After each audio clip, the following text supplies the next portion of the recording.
ये है अंटार्कटिका, जो सदियों से इंसानों की पहुंच से दूर और उनके लिए एक बहुत बड़ी मिस्ट्री रहा है।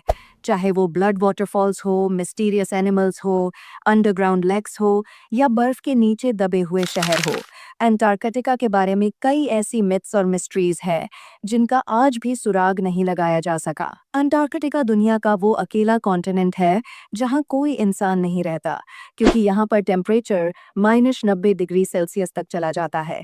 इसके साथ साथ यहाँ पर 300 किलोमीटर प्रति घंटा आवर की स्पीड से बर्फ के तूफान भी आते हैं। इसी तरह अंटार्कटिका दुनिया का सबसे ड्राई कॉन्टिनेंट भी है। इतना ड्राई कि आपको शायद ये जानकर हैरत होगी कि इसे डेजर्ट भी कहा जाता है, क्योंकि यहाँ पर सिर्फ 51 मिलीमीटर बारिश होती है। इस सब के बावजूद पिछले कई सौ साल से बहुत से कंट्रीज अंटार्कटिका का कंट्रोल लेने की कोशिश कर रहे हैं। अंटार्कटिका का ये मैप देखें, इस हिस्से को फ्रांस क्लेम करता है, इस पार्ट को नॉर्वे क्लेम करता है, ऑस्ट्रेलिया इस सारी राइट साइड को क्लेम करता है। इसी तरह ब्रिटेन, चिली, अर्जेंटीना और न्यूजीलैंड भी अंटार्कटिका के कुछ हिस्सों को क्लेम करते हैं। लेकिन आखिर इसकी वजह क्या है? बर्फ की इस तह के नीचे आखिर ऐसा क्या है कि दुनिया की सुपर पावर्स इसका कंट्रोल लेना चाहती हैं? आज हम सॉल्व करने जा रहे हैं अंटार्कटिका की कुछ मिस्ट्रीज, और साथ ही में हम इसकी भी खोज लगाएंगे कि अंटार्कटिका को असल में डिस्कवर किसने किया था। और आखिर में हम ये भी देखेंगे कि इस बर्फ के नीचे आखिर ऐसे क्या राज छुपे हैं जिन्हें दुनिया की सुपर पावर्स जानते हैं और इसीलिए वो अंटार्कटिका का कंट्रोल लेना चाहते हैं। अंटार्कटिका किसने डिस्कवर किया depends on who you are asking. Britishers कहते हैं कि अंटार्कटिका उन्होंने डिस्कवर किया था, जबकि रशियंस कहते हैं कि सबसे पहले उन्होंने यहाँ कदम रखा था। लेकिन अंटार्कटिका का जिक्र आज से कई हजार साल पहले ग्रीक फिलोसोफर एरिस्टोटल ने किया था, जब उसने कहा कि जमीन गोल है और नॉर्थ और साउथ पोल एक दूसरे के मिरर इमेजेस हैं। 2021 में रॉयल सोसाइटी ऑफ न्यूजीलैंड की एक स्टडी पब्लिश हुई, जिसमें यह कहा गया कि इधर ऑस्ट्रेलिया के पास पोलिनेशियन आइलैंड्स पर रहने वाले माओरी लोग शायद पहले इंसान थे जो 7वीं सदी में अंटार्कटिका पहुंचे थे, क्योंकि उनकी पुरानी कहानियों में एक ऐसे बर्फीले कॉन्टिनेंट का जिक्र मिलता है जो जमीन की सदर्न साइड पर है।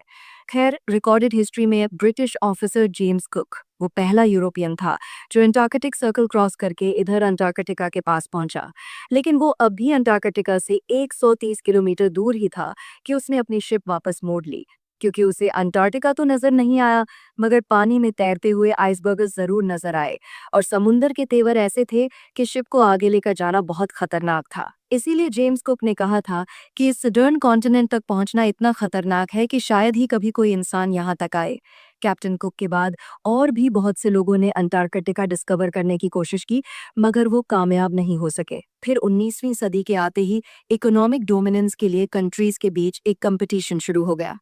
दुनिया अब एक न्यू वर्ल्ड ऑर्डर की तरफ बढ़ रही थी। रिसोर्सेज और नए ट्रेड रूट्स डिस्कवर हो रहे थे, इंडस्ट्रीज लग रही थी। हर कंट्री आने वाली नई सदी में सुपर पावर बनना चाहता था, और इसीलिए एक्सप्लोरेशंस उरूज पर थी। ऐसे में 1819 में रशियन एम्पायर ने रशियन एक्सप्लोरर फेबियन वन बेलिंगहाउजन को यह टास्क दिया कि वह पूरी दुनिया के गिर्द चक्कर लगाए और नई कंट्रीज और कॉन्टिनेंट्स डिस्कवर करें। 1820 में फेबियन ने कैप्टन कुक की प्रेडिक्शन गलत साबित की और यहाँ सदर्न ओशन में पहुंचकर अंटार्कटिका को बहुत करीब से देखा कि उसने अंटार्कटिका पर कदम नहीं रखा था, मगर उसे मॉडर्न हिस्ट्री का वो पहला इंसान कहा जाता है जिसने अंटार्कटिका को देखा था।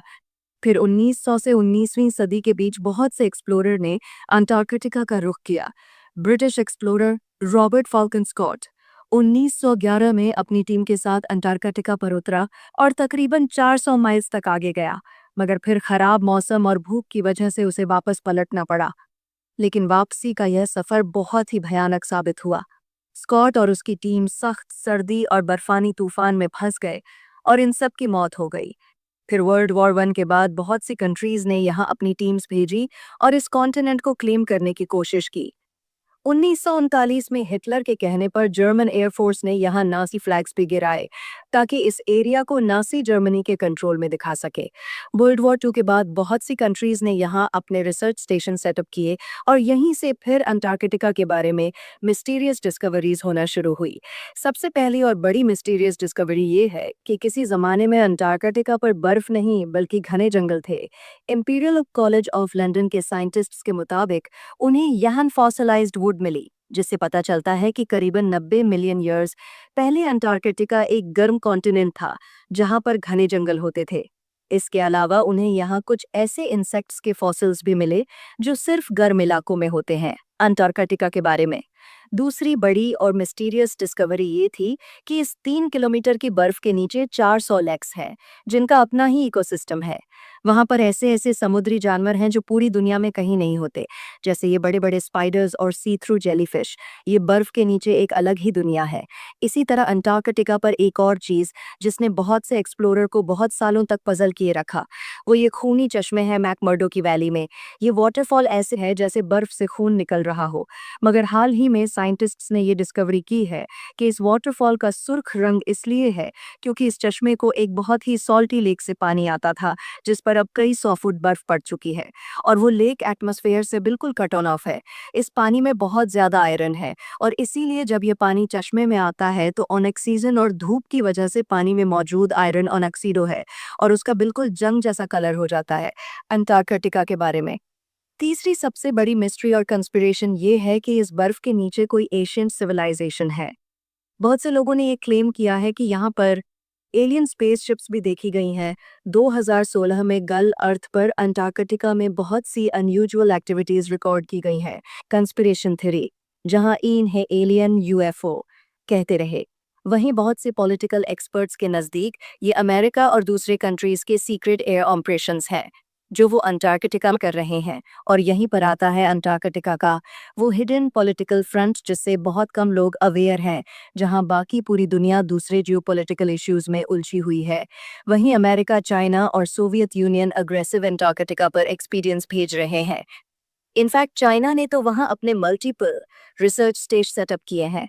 1969 की अंटार्कटिक ट्रीटी के मुताबिक कोई भी कंट्री अंटार्कटिका में साइंटिफिक इन्वेस्टिगेशंस कर सकता है, बस उसे इन स्टडीज का रिजल्ट सब कंट्रीज के साथ शेयर करना होंगे।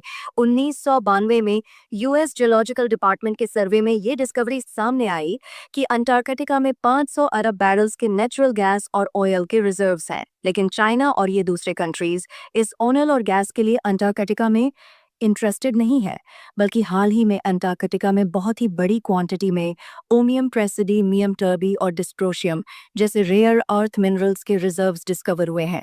ये वो मिनरल्स हैं जो सारी इलेक्ट्रॉनिक डिवाइसेस में यूज होते हैं, और क्योंकि दुनिया का फोकस अब ऑयल और गैस से हटकर इलेक्ट्रॉनिक डिवाइसेस को पावर करने वाले एनर्जी रिसोर्सेज की तरफ जा रहा है, तो इन मिनरल्स की डिमांड ऑयल और गैस से भी ज्यादा है। इलेक्ट्रिक कार्स और आयन बैटरीज ही अब फ्यूचर हैं, और फ्यूचर को कंट्रोल करने की ये रेस ही इन सुपर पावर्स को अंटार्कटिका की बर्फ और तूफानों में ले आई है। अंटार्कटिका की लास्ट मिस्टीरियस डिस्कवरी ये सदर्न ओशन है। दुनिया के खतरनाक तरीन समुंदरों में सदर्न ओशन का नाम आता है। हमारी दुनिया का क्लाइमेट और वाटर सप्लाई ये सदर्न ओशन ही कंट्रोल करता है, क्योंकि ये अटलांटिक और पैसिफिक ओशन के साथ भी मिलता है। साइंटिस्ट्स के मुताबिक दुनिया का 15% carbon emission southern ocean absorb करता है, और ग्लोबल वार्मिंग के साथ साथ इस ओशन की इम्पोर्टेंस बढ़ती जा रही है क्योंकि यहाँ पर जमी हुई बर्फ पिघल रही है, और बर्फ के पिघलने से बहुत से खजाने अब बाग हरा रहे हैं जिन समुद्रों में कभी इंसान जाने का सोच भी नहीं सकते थे। बहुत जल्द वो इम्पोर्टेंट ट्रेड रूट्स बनने वाले हैं अंटार्कटिका पर। अब भी बहुत सी स्टडीज चल रही हैं, और हू नोज़ कि आने वाले टाइम में और क्या मिस्टीरियस चीज़ें अंटार्कटिका के बारे में डिस्कवर होंगी। ये है वो सारे सोर्सेज जहाँ से हमने इस वीडियो के लिए कंसल्ट किया है। अगर आपको इस तरह के टॉपिक्स पसंद हैं तो नीचे कमेंट्स में ज़रूर बताएं। मिलते हैं नेक्स्ट वीडियो में एक और इंटरेस्टिंग टॉपिक के